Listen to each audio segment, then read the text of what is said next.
And this is why I'm very condemning of Western populations as a whole. I don't isolate my blame. A lot of people like to do this regressus ad infinitum, you know, where they like to basically pass the buck of blame. Oh, it's not America, it's the Republicans. Oh, it's not Republicans, it's MAGA. Oh, it's not MAGA, it's Trump. Oh, it's not Trump, it's the Illuminati. Oh, it's not the Illuminati, it's the Bilderbergs. Oh, it's not the Bilderbergs. And they just keep passing the buck until you don't blame anybody. Everyone's a freaking victim. Okay, I'm not concerned with who carries out the act. I want to know who had the power to provide resistance and did not provide resistance. That's what I'm concerned with. Did you have power, position, authority, capability to provide resistance from something wrong happening and did nothing? If you knew what you were made of, then we would save the world. Some heinous moves are being made, and so I wanted to just share details of the kind of things that I've been uncovering. I'm sure they're going to come out of it, but it's just good for us to be aware of what's taking place at the moment. So, and this video is coming from Zach Mokwasa, sorry. European Union attacks Niger.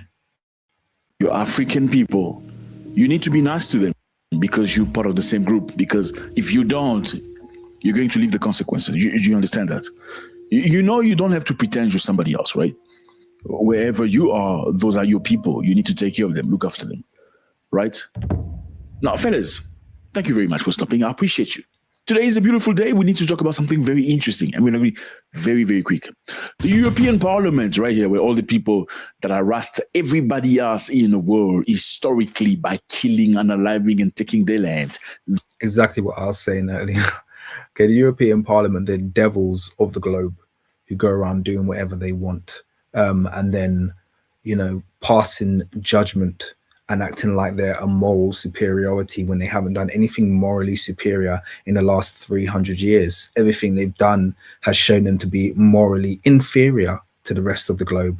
They are literally backwards barbarians who have promoted themselves as being some upstanding beings. And I like to remind them and some of the idiots, you know, the Zanus and the Bantu City Diaries out there, these people that you're lauding are the most barbaric, backwards and wicked people on this planet. And the people that you're condemning have the ancestry of people who actually know what diplomacy is, actually have attempted to be agreeable to these people, but these people are not an agreeable breed of people. They sat together to discuss what's a matter in another continent. Which continent? This one, Africa. Precisely this country you see on the map. It's called Niger. What are they talking about? They were talking about a probable resolution, which they have passed. What's the resolution about? They were condemning the arbitrary detention and demanding unconditional release of Mohamed Bazoum, this man here, and his wife. Now, what is the context? Mohamed Bazoum is the ex-president of the country, Niger. You see? What has that got to do with them? This is the thing. Always interfering with nations that have got nothing to do with them. They're literally just like an uncontrolled, unmuzzled dog that goes around devouring anything that it sees that it doesn't like the way it moves. They are just horrendous beings. The map, that's Niger. He was a very good friend of the French and the Europeans. He allowed them to access the goods and the beauty of what I said earlier about them placing their puppet leaders, normally who have been trained, been schooled, been educated, and been propagandized in their nations to do their absolute will, their absolute bidding. I mean, he doesn't even look like a native Nigerian, but do they care? No, they don't care. They don't care. They just want their puppet in charge. I think someone even in the chat mentioned that puppet king, in the Iranian king that's in America, and he's only a king because his family were made monarchs by the Americans several decades, several almost a century ago. His family were just installed as the monarchs, and so now they continue that lineage of monarchy and proclaim themselves as the royal family of Iran, such as the way of the West. Of Niger. Niger, one of the biggest producer of this year. It's called the yellow cake, uranium. That's the reason why America is fighting with uranium. You know that, eh? Yes, Niger has tons of uranium. Uranium, you can use it for many things. The atomic bomb and many other things. Mohamed Bazoum was a great friend of the French and the Europeans. He allowed them to access uranium. The French bought so much uranium from Mohamed Bazoum that they created electricity. So much electricity, they started selling the electricity to other European countries. Now, the Europeans that you see right here have sat together and discussing what? They need to pass a law. By the way, this is a very common trend you'll see. And this is why I'm very condemning of the Western populations as a whole. I don't isolate my blame. A lot of people like to do this regressus ad infinitum, where they like to basically pass the buck of blame. Oh, it's not America, it's the Republicans. Oh, it's not Republicans, it's MAGA. Oh, it's not MAGA, it's Trump. Oh, it's not Trump, it's the Illuminati. Oh, it's not the Illuminati, it's the Bilderbergs. Oh, it's not the Bilderbergs. And they just keep passing the buck until you don't blame anybody. Everyone's a freaking victim. But when it comes down to it, what you need to do when in the attribution of where a problem lies and attribution of blame is you need to look for, okay, I'm not concerned with who carries out the act. I want to know who had the power to provide resistance and did not provide resistance. That's what I'm concerned with. Did you have power, position, authority, capability to provide resistance from something wrong happening and did nothing? Okay, if you're sitting on a train and some maniac guy just starts abusing an innocent female traveler, and literally starts assaulting them in front of you, and you just sit there and you could overpower him, but you just sit there and watch all turn around, oh, it's none of my business, as this maniac assaults, then you are as guilty as the person who's done it. And this is the thing, when it comes to these European types, these European populations, these Westerners, they love to turn a blind eye and twiddle their fingers as their leaders do the most heinous shit possible. They love to turn a blind eye and do absolutely nothing. They do nothing. They sit around and they go, oh, it's horrible. Talk to your average Brit, your average, they don't care. They don't care what their leaders are, but they'll have something very verbal to say about some friggin' immigration law or too many. But when it comes to their leaders actually doing real evil, heinous things, they'll have nothing to say because they are complicit. They're complicit in their silence for these things that are taking place. Look what's happening here. France is the aggressor. France is the proxy state, but the entire EU backs French regime change. When France go in there with their military and they ask for UN troops from the various other EU nations and various other nations to invade an African nation, they know they are going to get 100% backing from the European Union because they're all in agreement. We can't let those Africans get out of place. They're getting too powerful. We know that if they're charging us, they're charging you today, but they'll be charging us tomorrow. And we don't want to pay more than 2p a kilo for our uranium. They don't want to pay the fair price. They don't want to see any black, even brown, but I'm going to focus on black because right now that's what I'm concerned about. They don't want to see any black nation uplifted, economically independent, out of a situation of being, basically mired in poverty, corruption, civil war. That's how they want Africa maintained, and they will all work together for it. And when they all work together for it, who's going to support them? Their entire populations will support them. Their entire populations will support them through apathy. and then spreading negative pop. Oh, you Africans, oh, you can't never sort yourself out. But they never look at the fact that they are complicit. They are complicit in the oppression of these nations. Let me tell you something right now. It's not just MAGA. All of white America, you are the reason Trump is invading Iran. You are complicit. In fact, even all of Britain, I would say you are complicit. You created the world where he feels safe to do things like that and knows that he'll be okay with it. You created the world where no white leader ever gets prosecuted retrospectively. We walk around in a world where Bush and Blair walk around, whistling.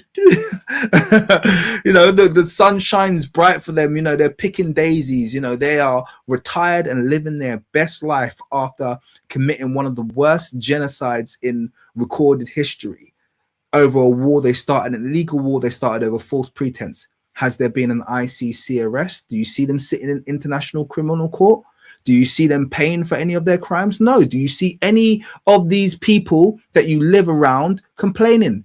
Do you see any white folk complaining? No, they're okay with it. They don't care. So this is the thing. This is always this.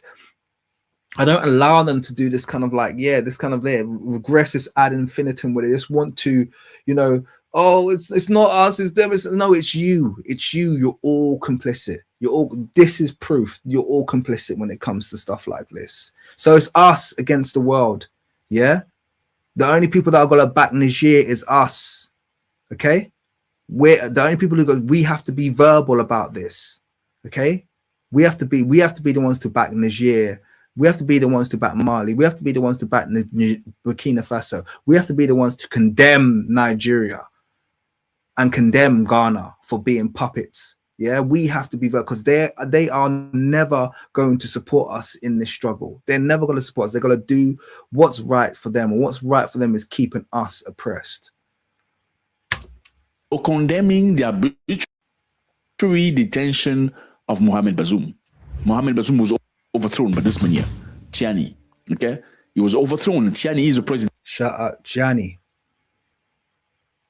Shout out Traore. Shout out Goita. Shout out to my true revolutionary leaders in Africa.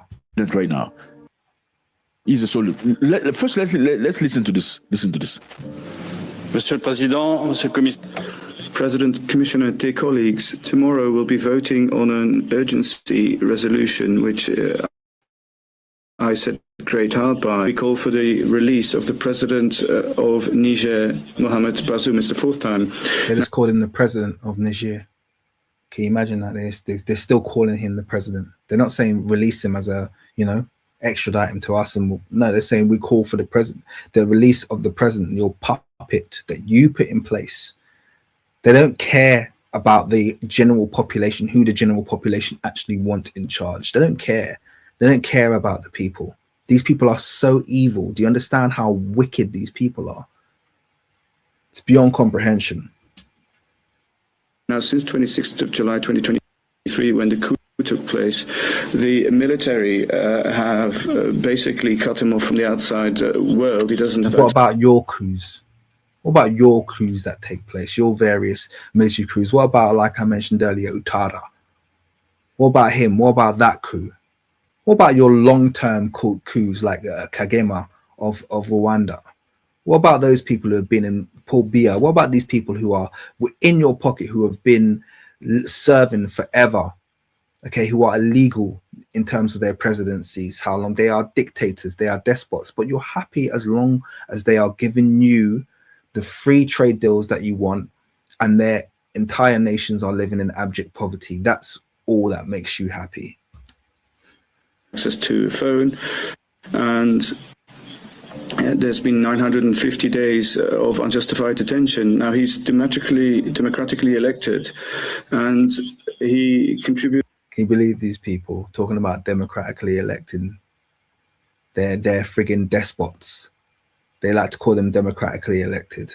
It's a joke. There to jihadist terrorism, arms trafficking, human trafficking, and contributed to regional stability. We can't stand by in silence when a European key ally is imprisoned. We need to... What? Did he just admit? Did he say the quiet part out loud then? Right attention. Now he's democratically elected. He's domestically democratically elected, and he contributed there to jihad. Contributed there to jihadist terrorism, terrorism, arms trafficking, human trafficking, and contributed to regional stability. Is he saying the quiet part out loud, or is this just a bad? It's just a bad interpretation. I can't figure it out, because we all know that they are the ones who fund regional instability. We all know that they are the ones who fund Islamist terrorism, but they would never admit it. They would do it, and then while they're doing it, claim it's the other person's fault. So we all know that every single major Islamist group that exists throughout Africa and the Middle East is created by them. They funded them. They single-handedly upkeep them. And that's all of them, from Boko Haram to IS to, Al-Q, whatever you want to, they were all funded and put in place by these people. These are the people that put them in place, that fund them, that create them. A lot of the time they admit it, and then they just basically know that the media is going to induce memory loss on the entire population. So they know they can get away with it. They know that they can admit it today, and then tomorrow the media will just basically induce amnesia upon the entire global population, so that everyone forgets that they are the ones who created these groups. So it's like you said the quiet part out loud there, but I don't know. We can't stand by in silence when a European key ally is imprisoned. We need to show solidarity, and his release is urgent for two. A European key ally. I'm glad he's saying that quiet part out loud there as well. This is how Trump speaks as well. Oh no, he's our ally. He needs to be released. It's nothing to do with democracy. It's to do with the fact that he's our puppet. He does as he's told. By the way, I would not feel any way, shape, or form if they, if he lost his, because sometimes I think one of Africa's greatest problems that has hindered us from making the necessary progress is that we are far too humane. We're far too humane. And if you're too humane and you're dealing with an inhumane enemy, you will never win. And that's one thing that we've never learned. We always try to deal with them diplomatically, always try to deal with them in the most, they will never come around. They will never change their ways. They are a population of war. They are, this is the only language they understand is violence. They don't understand any other language. You tell me any time anyone's been able to, create an agreement, with a belligerent European state that ended it just because you said the right words without some kind of violence preceding it. It doesn't happen. This is the only language they understand. So what we can't be is too sympathetic with their their puppets, with their plants, with their proxies. We can't be too sympathetic, not in my opinion anyway. Two main reasons. First of all, on the 2nd of April 2026, his mandate will come to an end. If he's not released before then that has to be seen as a major failure, and a clear message needs to be sent to our partners and their opponents. We are allies. We take our commitment. If they give him up, that's a sign of weakness, in my opinion. I think they are giving him an ultimatum here, and I think I will understand if Niger does what they need to do. It doesn't matter. You see, the thing about it is, if you play ball with them, it doesn't matter. In fact, one of the biggest leading indicators that they're about to invade you, one of the biggest leading indicators that they're about to attack you is you acquiescing to their demands. That's like a turn on for them. That's like, yep, we're going for it. And it happens before every single war. Let me cast your minds back. Iraq war. What happened just before the Iraq war? Saddam Hussein opened the borders of Iraq to the UN's weapons inspectors, gave them full access to all of Iraq's military capabilities. They came in and they said, yep, we have zero evidence of weapons of mass destruction. What happened next? Within a week, Iraq was invaded, because all they found out is they knew exactly what Iraq's military capabilities were. They knew where everything was, and the UN worked in cooperation with the invading forces of the US and the UK to then invade Iraq. Fast forward a few years later, Libya, exactly the same thing. Libya opens up his things. He says, look, I have no nuclear capabilities. Here, have a look in my nation, blah, blah, blah. Gaddafi's opened up everything. He said, look, these are my military capabilities. These are my aerial capabilities, blah, blah, blah, blah, blah. You can see we have no interest in developing nuclear weapons. Oh, very, very interesting. Before you know it, next week we have the Arab Spring, the uprising. Yeah, this is what they do. Okay, it's a pattern. So if Niger turns around and they release this person who they're calling the president, he's just going to go back. He wants to go back. He wants to run back. He wants to tell them all their secrets. He wants to tell them exactly where they got all of their military stationed, this, that, and the other. You don't give them that kind of advantage. He must never see European soil again, as far as I'm concerned, because you know what they're going to do with it. These people don't have any conscience. They don't have any conscience. All they have is their own well-being. That's all they care about. They don't care about the rest of the world. Seriously, and we want more freedom and more stability. The detention of a democratically elected person is unacceptable. He's imprisoned by a military junta, which is still in power today. We call on the immediate release of President Bazoum and his wife, the restoration of the constitutional order. That man is no one's president, and he will not be seeing leadership in that nation again. And he's a traitor to the continent of Africa, and Africa should do with him as Europe does with its traitors, in my opinion. Order and the organization of democratic elections. There is insecurity and a spiral of violence, and the territory now is open to jihadist attacks on religious minorities. We can't stand by and... This is the same playbook that President Trump was using the other day when he decided to bomb Niger's borders from Nigeria, and then claim that he was bombing jihad. He was bombing Niger. Okay, he was sending a message to Niger that he could bomb their facilities, and he had a puppet in Nigeria that would allow him to do so. Okay, same thing. Oh, religious uprising. Oh, we can't allow Christians. Since when? When was the last time you saw a friggin' cop pull over a black person in America and then ask them what religion they are? Hey, are you a Christian? Yeah, I'm Christian. Oh, you're a Christian? Oh, I'm gonna let you. They don't give a shit about black people. Talking about, oh, Christians, oh, we got to defend our Christians. They don't give a crap about Christians. They don't give a crap about religious minorities. Okay, religion comes after race for them. These guys, race comes first. Yeah, if you're black, you are worthless. You can put Christian. This means you're a worthless person that can be used by them. That's all that means to them. It's people sitting here acting like they give a damn what religion a black person is before they unalive them. See this happen, and we have an urgency resolution on this. More than 2 years after the coup, Niger's democratically elected president Mohamed Bazoum remains under house arrest without charge, without trial. This is unacceptable. I call for his immediate and unconditional release. All these devils can get it the same, in my opinion, man. All these devils can get it the same. See what I mean? They're all the same. They can all get it, man. They're wicked. They're wicked, and they want nothing more than our downfall. We cannot have any mercy for those who colluded them.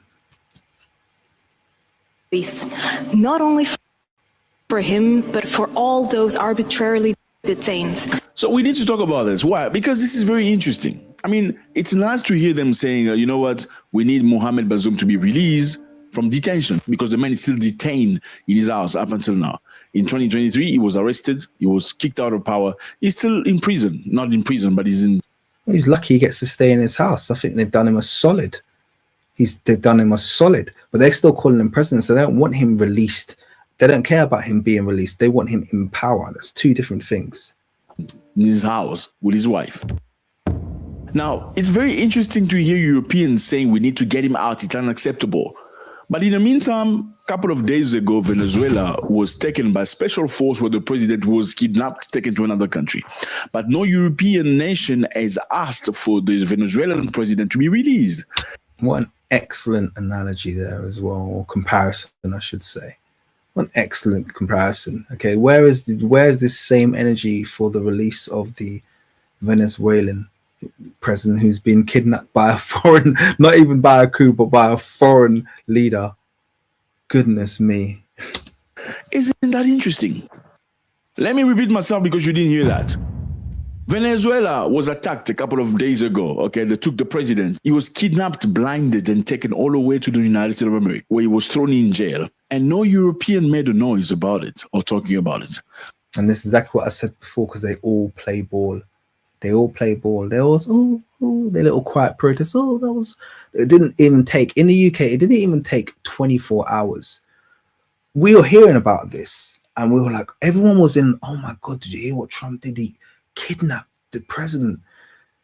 The UK media, and I'm not just talking about mainstream media, I'm talking about even online media, people who would see themselves as being left, how quickly they changed their tune from, you know, a president has kidnapped a standing leader, killed 40, by the way, killed 40, I think was the number, Venezuelans in the process, murdered them in their own nation. That's murder. It wasn't an invasion. It was literally, they went into a nation, they murdered 40 people, they kidnapped the president. And how quickly they changed their tune to, oh, he was a monster. All of a sudden, this president, who they didn't even know what his flipping name was yesterday, the day comes and now everyone's talking about, oh, he was a monster, he needed to go. What are you talking about? What are you talking about? Yeah, that's the democratically elected leader of that nation. Okay, you don't get to call him a monster and to oust him because you don't like him. And you're running cover for friggin' Trump, because these people will always stand shoulder to shoulder and draw sides of each other. You can't reason with them. You can't reason with them. No African or Arab nation could behave like this and get away with it. They wouldn't tolerate it. So this is the thing about them. Why is it so interesting when it comes to Africans? Then they have these voices. They have to tell you what to do. They have to remind you about democracy and rule of law.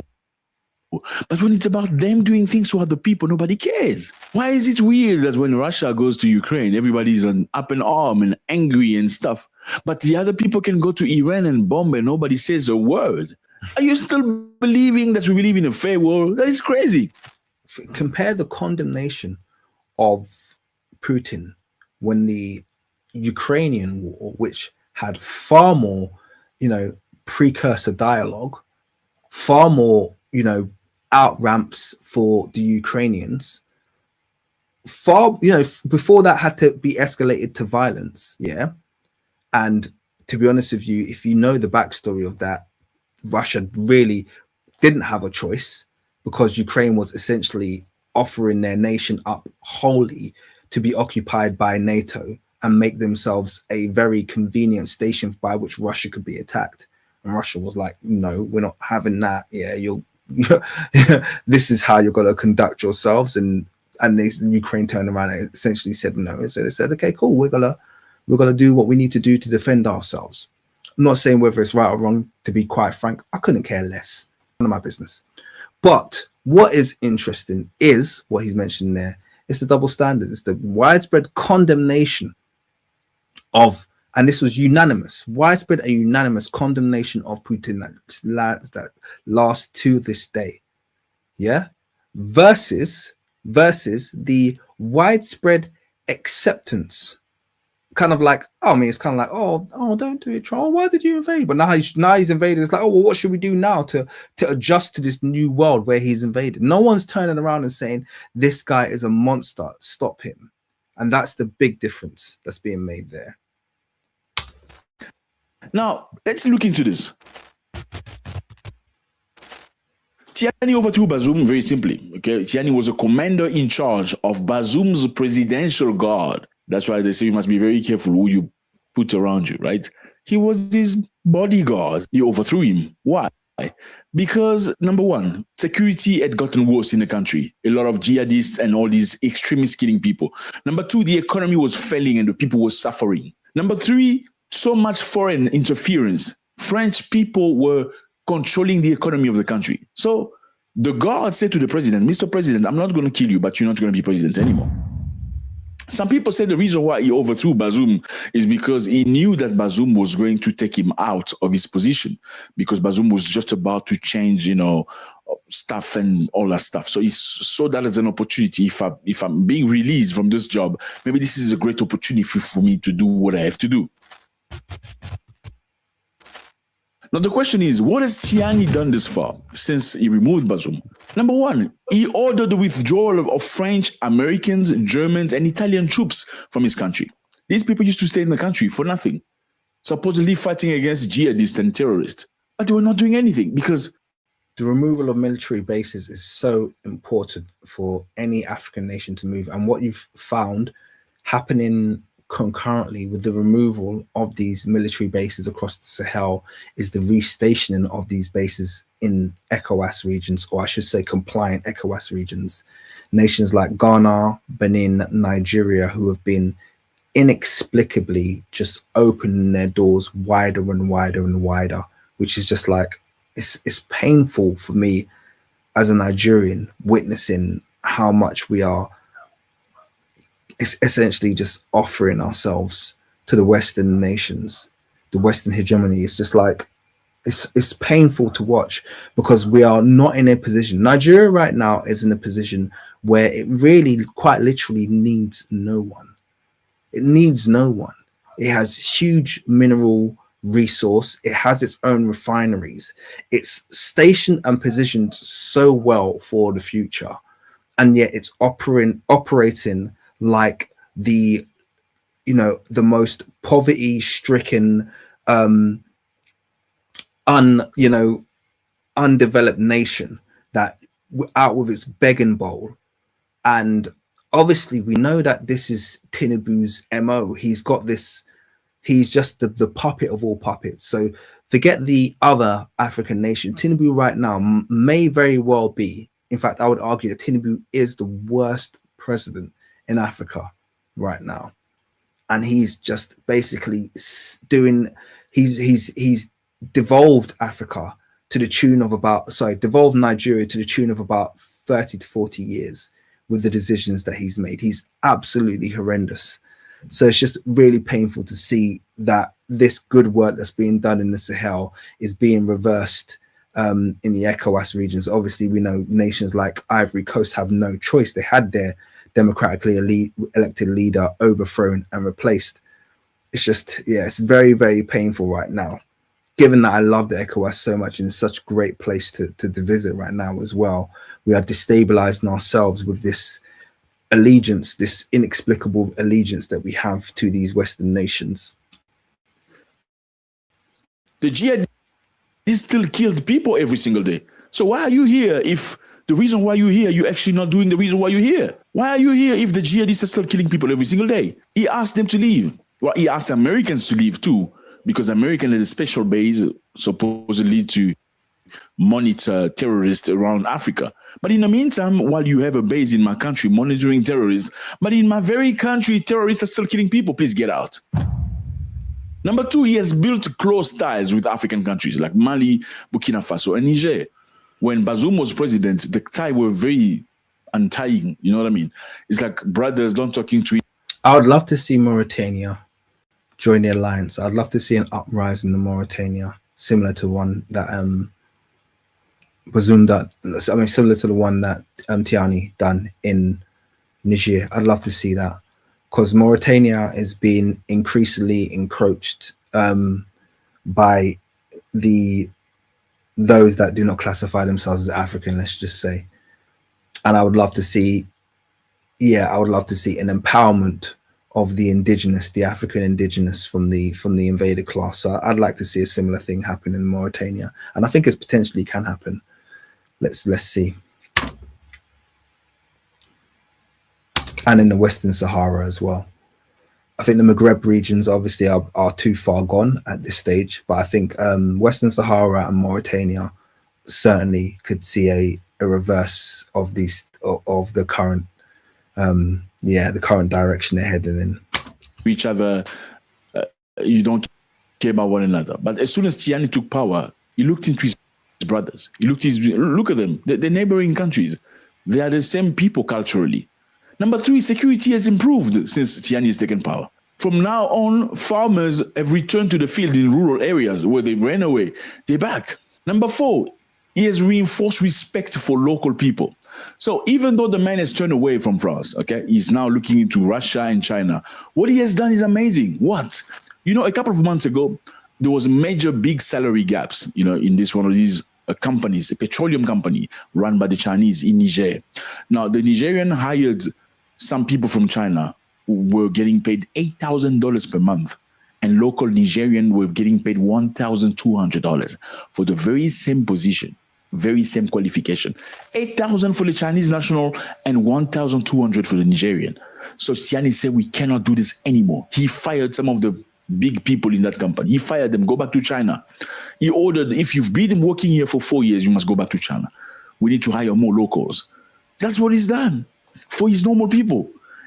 Shut up. And it takes hard leadership like that, hard decisions like that. These are the kind of decisions that the South African government tried to make, and every time they would try and make these decisions, the white South African populists would use the media to kneecap them.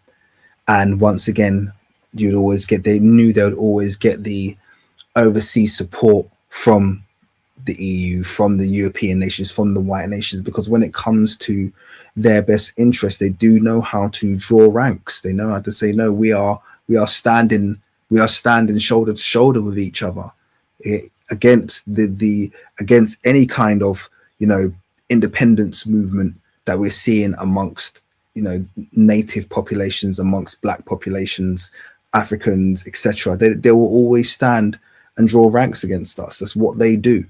And if they don't draw ranks overtly, they'll do it, once again, like I said, in their silence. They'll do it in their silence.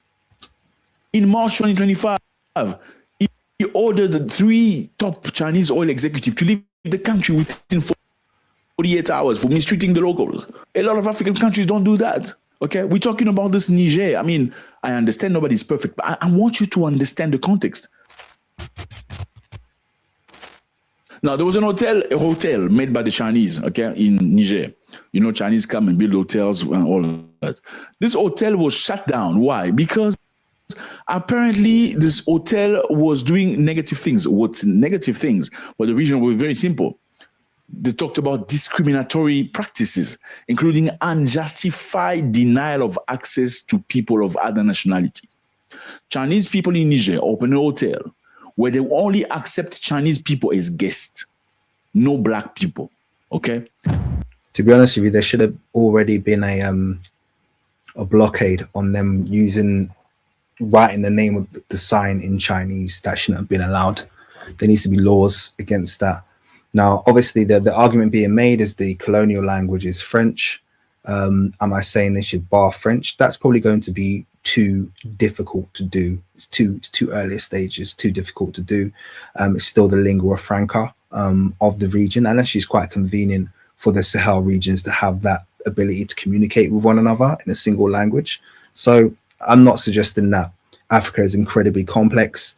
In any given nation, particularly large nations across the Sahel, ECOWAS regions, you'll have a minimum of 1 or 2 score ethnic groups that make up the populations within any given nation. So I totally understand that problem. But the idea of allowing a foreign, group to come from, Asia, and then to build a huge hotel, and then the sign to be, written in, kanji script is absolutely ridiculous. I'm sorry. Shouldn't be allowed. Shouldn't be allowed. They wouldn't, they should just say, no, you got to have it in a language that we can understand. Pick one. We've got 30. Pick one of those languages to put your sign in, but it's not going to be in Chinese, or it's not going to be in that script. I'm sorry. That's literally what they should have said. Number 2, unauthorized expansion of construction without prior notification of the government. I mean, if you go to somebody's country and you're going to build something, a mall or a business, you have a plan, right? With a rural office. You know exactly how many meters you need and whatever you need to do. You can't expand without checking with them. Well, the Chinese did that.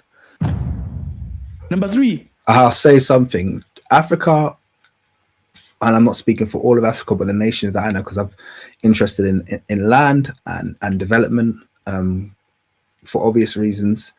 And it is, as long as you buy land, it is very much the Wild West in many African nations, even the really developed ones. When it comes to planning permission, you don't really need planning permission. So you could buy a tiny swath of land and then build like a 50-story building on it and have no planning permission, basically, because you own the land. That's really what they're looking at.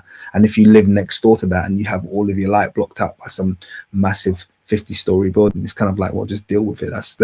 That's kind of like the African way.